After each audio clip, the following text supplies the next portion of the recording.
For much of this year, Donald Trump has faced 4 simultaneous prosecutions over allegations ranging from trying to cover up a hush money payment to porn star Stormy Daniels to attempting to overturn his 2020 election defeat. He pleaded not guilty to all charges and cast the prosecutions as politically motivated. So what happens now that he's won the US election? Trump faced 4 charges in federal court in Washington.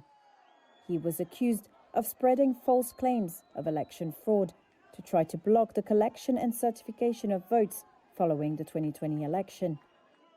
He was also charged with unlawfully holding onto classified documents after his first term ended in 2021 and obstructing efforts by the US government to retrieve the records.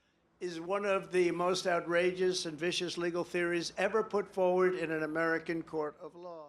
However, all charges were dismissed in July after US Special Counsel Jack Smith, who led the federal prosecutions in that case, was found to have been improperly appointed to the role and did not have the authority to bring the case. Smith's team is appealing to the ruling, but Trump's vow to fire Smith immediately upon taking office likely signals the end of the case. In May, a New York jury found Trump guilty of falsifying business records tied to the Daniels payment. That makes him the first former US president convicted of a felony. His sentencing is currently scheduled for November 26, before he's sworn in. Trump's lawyers are expected to ask Justice Juan Merchan to delay the sentencing, in which he could face up to 4 years in prison. Merchan has already twice postponed Trump's sentencing.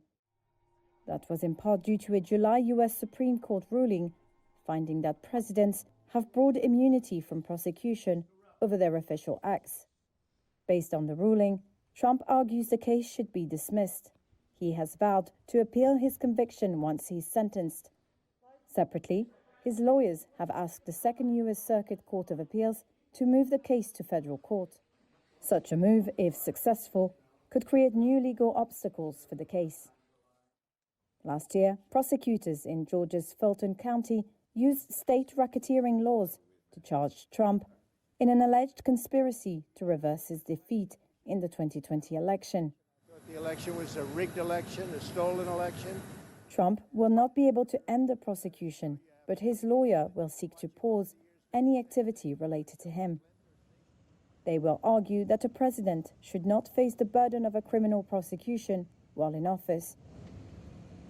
Legal experts expect that the case against Trump will not progress while he remains in the White House. All in all, his US presidential election victory essentially ends the criminal cases brought against him, that is, at least during his term in office.